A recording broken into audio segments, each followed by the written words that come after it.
Hello everybody and welcome to the Minecraft Weekly Snapshot, and this week is 13 week 01A and it is the first snapshot for Minecraft 1.5. So let's just open the book and see what's in this week's snapshot. So as you can see here, it says Minecraft Snapshot 13 week 01A, and this is the first snapshot of Minecraft 1.5, which has been nicknamed the Redstone update. And a lot of things to do with Redstone are either being updated, added or changed. So this week's snapshot has presented an awful lot of stuff. As you can see here, there is all of this sort of random stuff and it all looks a bit disorganized, and you're probably wondering, well, what is all this stuff? What is going on? It looks a mess. There's things beeping over there, and there's all these lit wires, and there's different coloured plates, and there's random chests everywhere.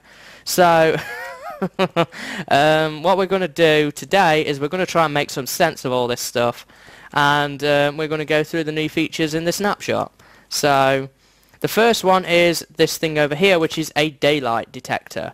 So it's officially called a daylight sensor, but what it does is it takes in where the sun is in the sky. So at the moment I have it hooked up to a clock over there, so the sun will always stay at this position, and it takes in where the sun is, and then it outputs some power based on that. So as you can see, I have this demo here with the different redstone lamps, and at the moment you can see that it's gone all the way to this point and then it has to stop.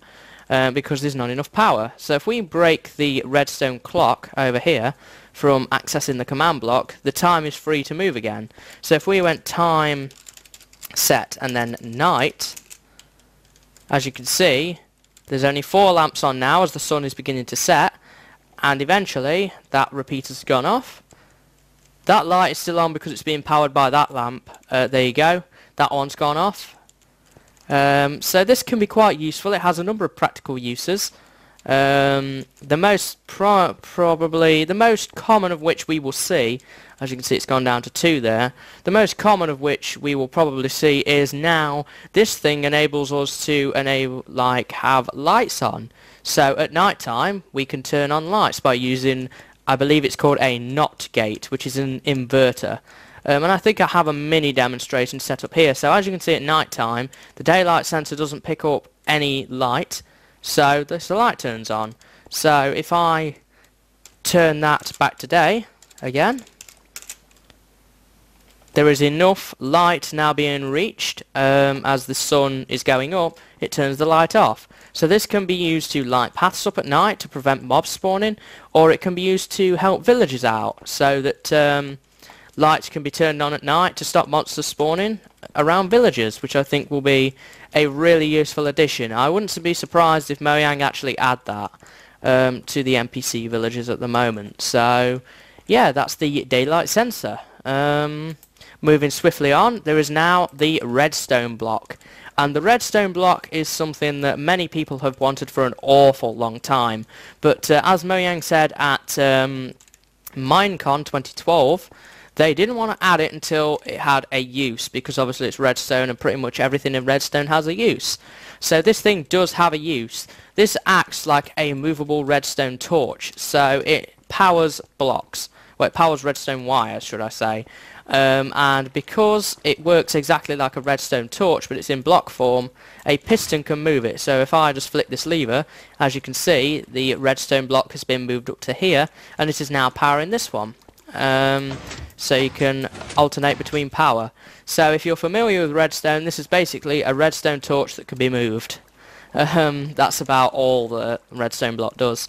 The redstone block is crafted with just the 9 bits of redstone, and you get a block of redstone.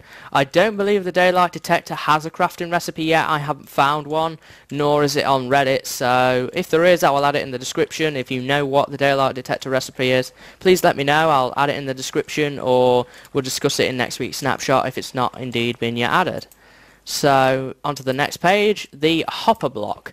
Now this hopper block is still work in progress. If I shift click it, you can see down there in my hotbar it still says work in progress, or whip. So what the hopper block is, and if you're familiar with mods like Industrial Craft and Buildcraft, you'll probably already know what the hopper does. But essentially what it does is it enables you to input any item and we're going to do this in a minute using some coal here, and then it will put those items through the hopper and then straight into a chest. And as you can see, I have one here set up with a furnace. You can put many items in this hopper block. If you right click, you have this GUI with some slots here, and it will send them into the furnace. However, there's still some issues with the furnace yet. I have noticed if you put in two different types of things, it will send the first one up here and then the second one into here, which means that things can't be smelted. So that is just something to consider. The hopper block does have many uses. I can see it being used. I know I will be using it in mob grinders, so that if you go AFK for a while, you can just send things straight into a chest, or as you can see here, you can actually use it with a minecart in a chest. So unfortunately I can't get the minecart right here to put it directly underneath. Let's get a minecart with the chest, and I will show that one in a moment. If I pop that in here, you will be able to send items into a minecart with a chest, so maybe a big mob grinder, and then send them off, maybe back to your house or something. So now effectively in the monster grinders that don't have a spawner, just the natural spawn ones, if that's the correct term. I don't make a whole lot of these things, so I don't know the exact terms, but if you make one of those, you can have them automatically sent to these things or chests and moved along, which could be very useful. It enables a large amount of items to be stored. So here is my example. This is, just imagine this to be an auto harvester for a farm or something, or a mob grinder where your mobs have now been killed and they have their drops. So if you I'm just going to drop some coal in here, but imagine these things will be sliding down, and the coal obviously goes along, and then it will come down through the chute into the hopper, straight down here, and it goes into the hopper, and then it goes through the hopper into the chest. So the hopper has a GUI, as you can imagine, and now I'm just going to pop the rest of my coal in here, and as you can see, it will begin to send it into the chest. So I can see this being very useful. I quite like this feature. It's going to be really handy for grinders and stuff like that. So that's going to be really handy. Same thing here with minecarts and chests. As you can see, it sends them in. I ended up dropping my redstone there, but as you can see, it will send it into the minecart, the chest. So really handy stuff. So now we have weighted pressure plates, and these are these things over here. So weighted pressure plates are crafted like this. 2 gold ingots makes a weighted pressure plate, which you can't see from there but says light, and this one, 2 iron ingots, is weighted pressure plate with heavy. Now if you stand on these things, this doesn't actually activate. This is because it's not for players. This is because it is for items, so it will react to different weights of different items. So this is a heavy one. I've just threw my book on there and it activates it, but depending on the amount of items actually on the pressure plate will determine how much power comes out of it. So this one, the light one, will operate at full power if you drop a stack of items on there. So let's just grab a stack of wooden planks, and let's just throw some wooden planks down. As you can see, it will power the light. Now at the moment I can just press Q on a few of these things, and eventually it will turn on after about what seems to be about 20 wooden planks. Now the heavy one, the iron one, requires 10 stacks of items to operate at full power. So that's going to require a while. So I think it's about roughly just less than a stack per one to get it along, so that works out correctly, I would imagine. So that is the heavy pressure plate. Now this is an example here. Whenever you drop an item on, it will always activate the first one. So with the heavy pressure plate, or indeed with the light one, if you want it to just travel more than one block but don't want to put more than one item on it, just throw a wooden plank or something on there, just an item, and then it will send power through this piece of redstone into a repeater, which will then extend the signal. So you could have 15 blocks. So you've only got to drop one item on there. I can imagine this being useful for things like maybe bridges or something like that. I honestly don't know. I haven't seen any major uses for these yet, but maybe something to do with items, I would imagine, as that's what they're for. But I'm sure you guys who are watching this video will find some very practical and good uses for that. So after this, we have, let's see, we've done the weighted pressure plates, a new ore for the nether. So this ore, which is right over here, is called nether quartz ore. And it looks like this, though the texture may yet change. And you can find this in the nether. I believe it's about averagely common. I don't know the exact figures, I'm sure it'll be on the wiki soon. And it can be mined with any pickaxe from wood right up to diamond, and it drops something called nether quartz, which if you look in the creative inventory, looks a bit like this little prawn shape. Well, I think it looks like a prawn, and you can use this in, at the moment, one crafting recipe I know about, which is something over there where we're going to look at in a minute, but I'm sure that it'll have more uses in the future, maybe in some of these things around here, if I don't already know the crafting recipe. But yeah, that is the nether quartz ore. You can find that in the nether, but only in chunks generated in this snapshot or newer. So that will be something that you can collect as a new ore. This does not have an ore block yet. I would imagine it may get one eventually, but not right now. So I don't know what it would look like actually if you were to give it an ore block, but that's something for Mojang to decide. So that is kind of everything on that. So after that there is the Redstone Comparator. Now the Redstone Comparator is this thing here. It looks a bit like a repeater, but it has 3 on it, and its crafting recipe uses the nether quartz, 3 stone, 3 torches in this pyramid fashion, and then a piece of nether quartz in the middle. Makes a Redstone Comparator. I don't fully understand this thing, and I don't think many people do yet. It's very weird. I believe what it does is it takes in 2 inputs, so in this case input A and input B, and then it decides which has the most power and then sends that signal through to power this, based on the information it's received. So what it looks like for now is that 2 levers are on over here but none are on over here. So as you can imagine, if I flick this one on, it's going to power that, but it's still not enough, because whenever input A is greater than or equal to input B, it will power over this. But if I turn on 3 levers, it's still powered. So I honestly don't know with this thing. There's not a whole lot of information about them yet. I would imagine the information evolves sooner or later, probably on the wiki. And I will do a tutorial on all these new features later on when I understand them more. I will be taking some time out to understand things like the comparators. But I believe it compares 2 sets of information and then takes one and then uses that.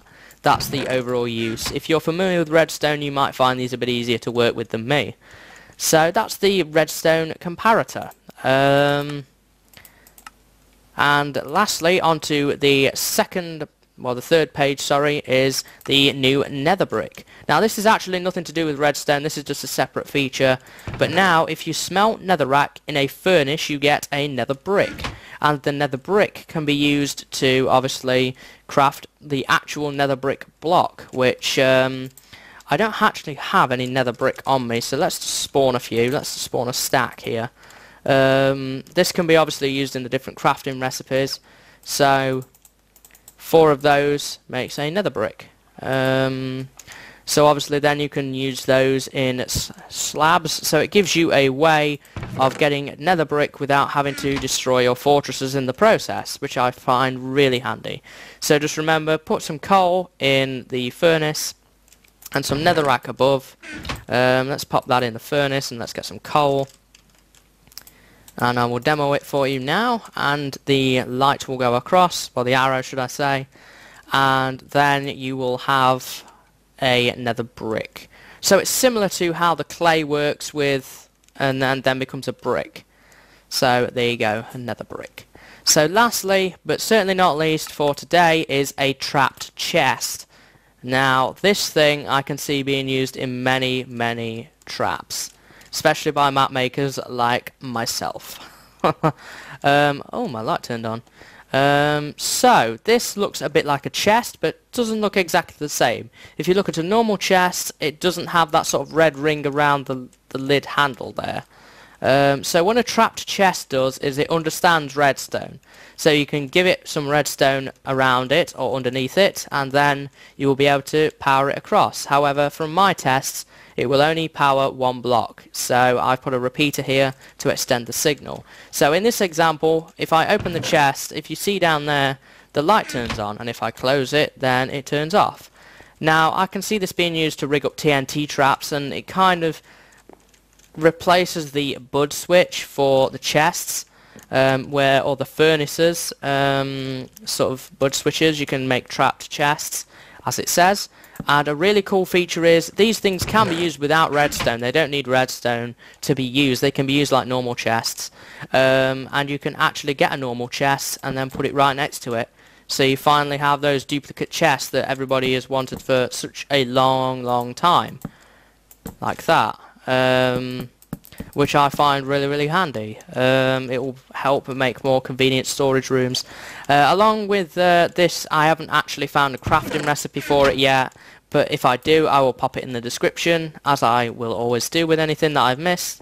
And that pretty much sums up the trapped chest, really. There's not a whole lot more to it. You can put items in there if you want, and then you will be able to use that for whatever you feel like. So yeah, that is virtually it in terms of features. However, there is a few inventory tweaks, and these inventory tweaks are very minor, but they're still a relatively important feature. For example, if you have loads of these, just using Nether Quartz for an example, this works on any item. If you shift and then double click, it will remove all the items out of the crafting grid. It works with chests as well, so if I have, let's just say, loads of Nether Brick slabs in there, and I double click that, it brings all the items out and into my inventory, and it works vice versa. They're the main features I have noticed in terms of inventory tweaks. You can't click and drag now an item, so if as I was dragging and I click, you can't do that. You actually have to click and then move. There may be a few more inventory tweaks that you might find, but these are the ones that I have noticed or seen in action over on Reddit. I will post the changelog from Reddit in the description, so you can check out to see if there's any new things that have been discovered. As always, there's been a bunch of bug fixes from 1.4.6, but they haven't been revealed. So yeah, that pretty much covers it for this week's snapshot. Quite a lot, but I know from what Dinnerbone has been tweeting about that there is plenty more stuff to come. So hopefully I will see you in next week's snapshot when we will be going through that stuff. So yeah, anything I have missed I will post in the description. If you have any facts and stuff that I have not mentioned in this video, pop them down in the comments and help me out a little, and help your fellow viewers out who might also be interested in this snapshot. So yeah, until next week guys, or unless you see me in another video, then thanks for watching and have a good day.